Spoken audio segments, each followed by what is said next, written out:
Now, how does engagement relate to art? Why do I care about this? Well, we'll start with that actually.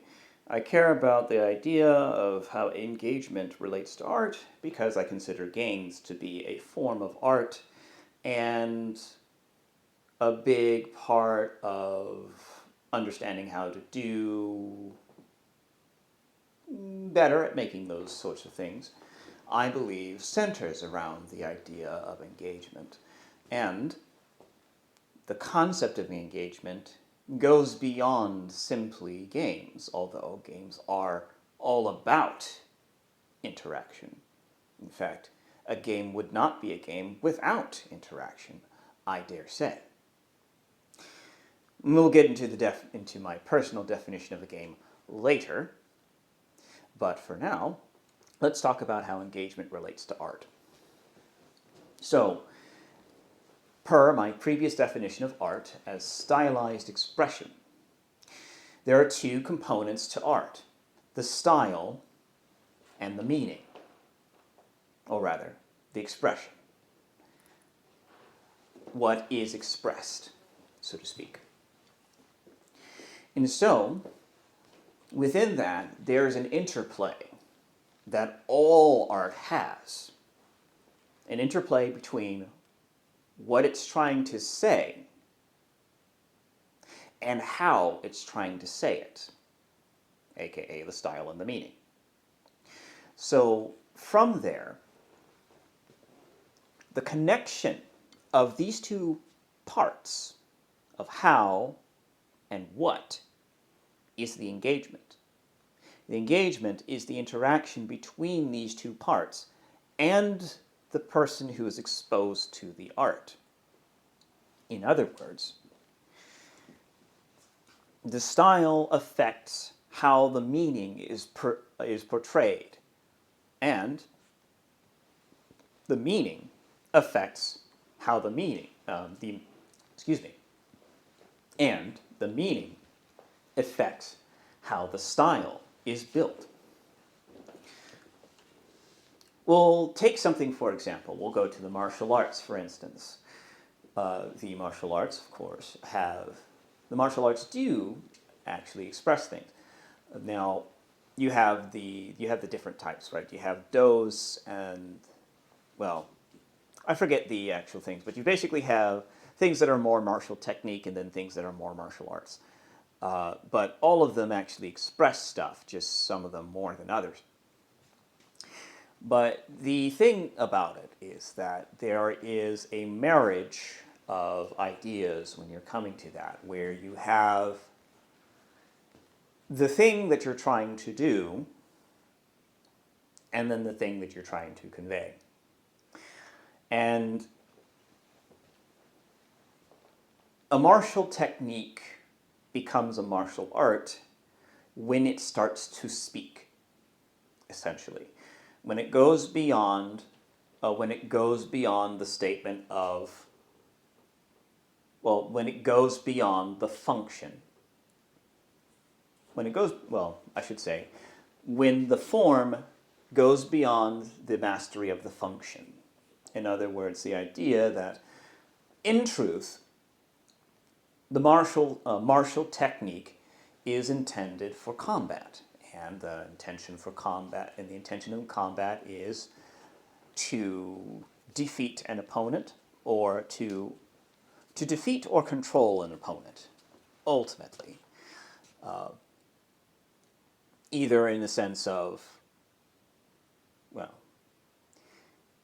either in the sense of getting them to back off, to stop fighting you, or to get them to do a thing that you so desire, per pain compliance. This is a gross understatement of the many, many uses for martial technique, but overall, you use it to compel action, either in the sense of compelling your opponent to stop trying to fight you, or compelling your opponent to do a specific thing through the application of pain in various means and methodologies, or to, and I suppose you could call it very forceful compulsion when you do this, to compel your opponent such that they cannot do anything, such that they cannot actually fight you, such as breaking their leg. That said, that is still a form of compulsion, because if you are bound and determined to fight someone, you will get up on that broken leg and you will try to attack them. And the person will look at you like you're a crazy person, but I digress. It is a form of compulsion. With that in mind, martial technique, compulsion. Martial art expresses something. It takes that technique and then says something more while you're doing it. And this is part of the reason why martial arts are so compelling, even if many of them over the years become less effective as martial technique.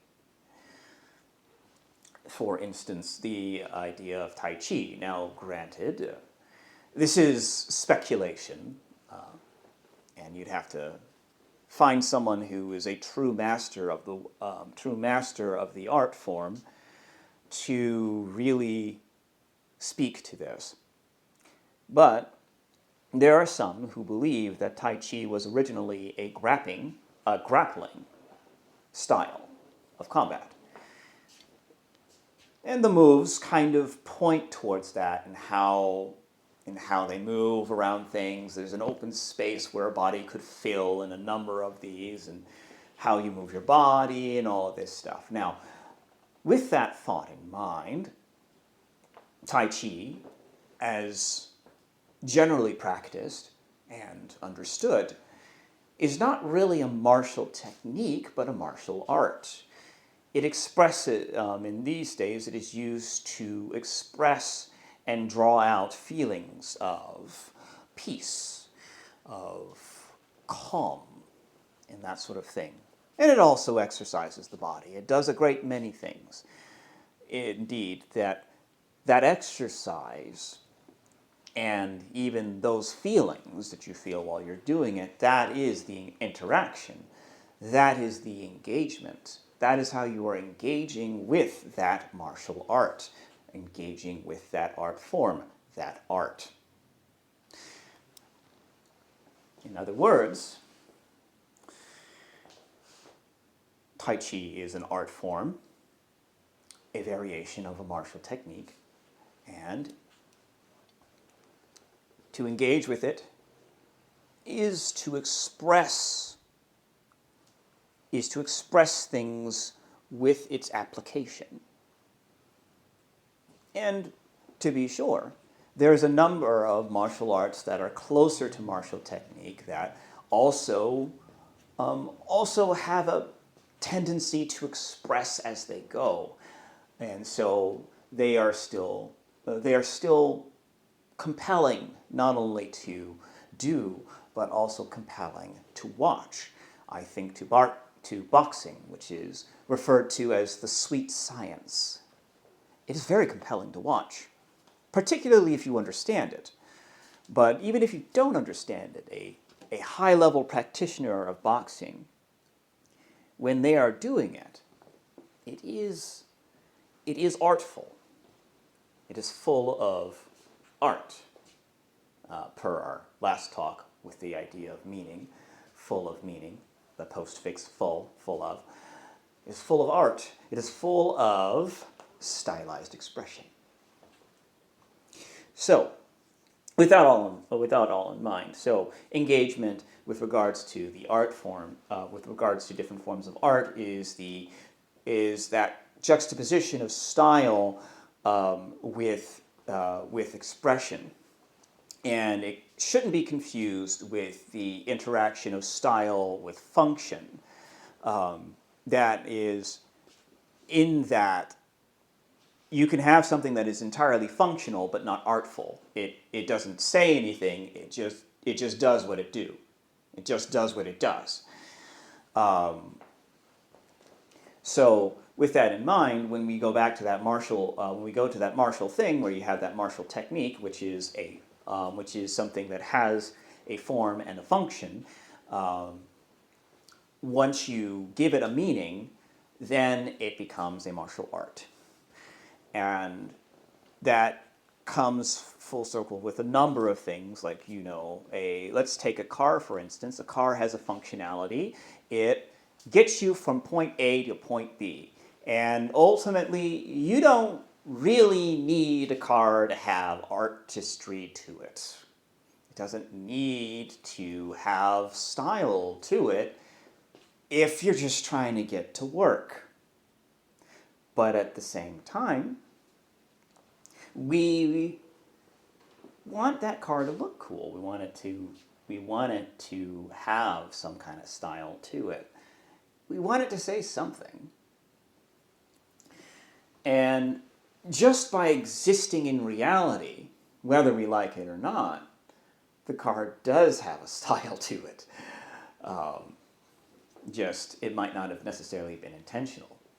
At either case, you can sacrifice a lot of the functionality to give it a more stylized form, thus making it artful, something full of artistic expression. And it might not necessarily be very clear in what it's expressing, but it does compel you to look. So now we get to that idea of the interaction between style and expression. You see, when it comes down to it, just as you can reduce the functionality of an item to give it more of an artful flair, and to be sure, you don't have to sacrifice functionality for artfulness, but I digress. You can sacrifice meaning for style. And you can sacrifice style for meaning. To encapsulate this idea, let's talk about words. So, we can just say, the dog ran. The meaning is there. The dog ran. He probably went somewhere and did a thing, and he ran. But let's look at that again. The dog fastidiously ran. So we've added a couple of things to this, actually, even though we've only added one word. So the first bit is that we've added how the dog ran fastidiously. And we've also made the phrase become much less common. It has become almost posh in a sense, fastidious being the type of word that it is. And so we have, I'm not going to say that we've elevated the sentence, but we've given it a different feel and a different meaning just by saying fastidious. Because we could have said that the dog ran fast, or the dog ran hard. And that's a different statement than fastidious. And to further obfuscate things, let's go with the dog ran fastidiously. Now we've made a statement about the actual person who's speaking because we've given it a voice, and they are implying something else about this too, because that voice was, narrator voice, kind of slightly melodramatic. It is implied that there's something very important about this fastidious running, and we want to know what it is. Well, I've implied something that wasn't actually there. I have implied what you want out of that statement. But there is something about that, though, that advertisers understand very well, which is that certain forms of certain forms of artistic building compel certain forms of questioning, quandary, and exploration.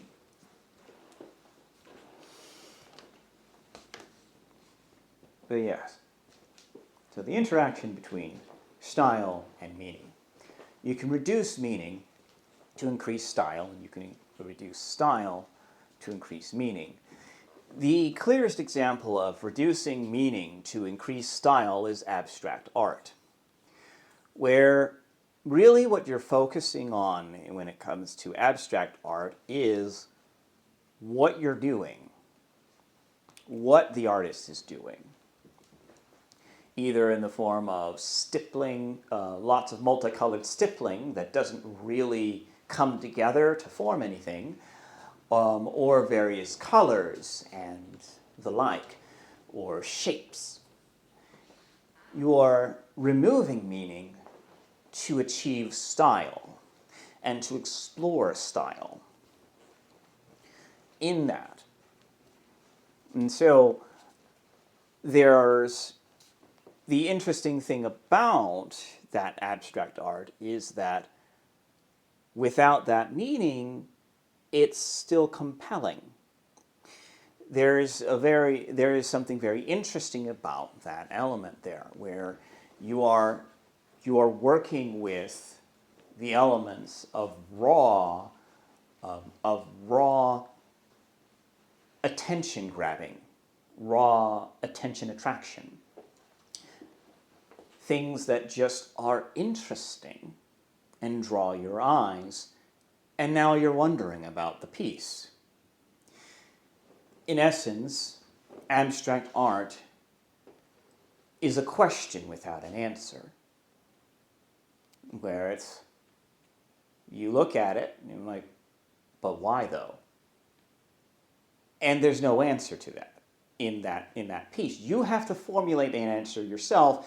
Thus, this leads to a number of I will call them frou-frou, a number of frou-frou art appreciation peoples who pontificate on and on and on about the meaning of this particular piece, and no, don't you see it? It means this and it means that. And in reality, the piece isn't actually saying any of these things. They're just answering the question that appears in their mind whenever they look at that piece. It's kind of like that white wall that I want to call him Mr. Big. What is his name? The Kingpin. It's kind of like that white wall that the Kingpin looks at in Daredevil. The piece speaks to him because it puts forth a question of why do I exist, and he answers it himself. And in answering it himself, the piece has a great deal of meaning to him, even if it doesn't mean jack shit to anyone else. At any rate, even if it doesn't mean jack to anyone else.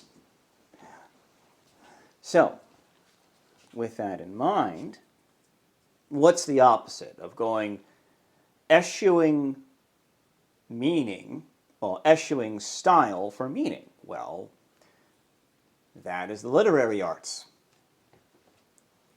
That is specifically a technical document. That is just raw technical documents. Unscrew the nail. Move it 10 inches to the left. Screw it into the hole. So you've eschewed style for meaning, and you've eschewed style for meaning to aid in the functionality of the document, which is to tell you how to do the damn thing. Because whether or not you tell them to screw it hard, to screw the nail hard, or to fastidiously hammer at the nail, they still need to hammer at the nail, and you've just gotten in the way of the thing because you have introduced the question of, how do I fastidiously do this? How do I do this? How hard am I supposed to do this? Like, you've introduced questions. This is what stylization does. It introduces questions. And therein, we come to, it introduces questions. And so, the marriage of style and meaning in a piece is something that produces and answers a question, and answers it at the same time, but obfuscates it such that you have to interact with it to truly understand. And if it's well done, it compels that interaction. So the style is the obfuscation and the compulsion. It serves to draw you in, to capture your attention, and then to make you wonder. The meaning is the answer that is embedded into that style. It serves to grant the meaning. It serves to grant the definition and the statements that you seek. But the interesting thing about this is that while there is an embedded answer given by the artist, that interaction between the style and the meaning produces other things. Because with that third element of the person interacting with it, suddenly there's new context. The person is bringing their own experiences to the thing, and so when that meaning is brought forth, the person superimposes that meaning onto their perception of reality, and they look at reality and ask themselves, whoa, is that true, or is it not? And that is the function of art. And that, my friends, is the function of art. It compels you to consider the mysteries of reality. And when you do so, it compels you to consider the mysteries of reality, and also delivers to you different conceptions and realizations about that reality from other artists. In essence, looking at someone else's art is communicating with them. Or rather, it's a one-way communication. They're talking to you. But if it's really good art, well, you can facilitate something akin to a conversation. It's very interesting, really. Okay, well, I've gone on long enough. I'll try and do this in more short form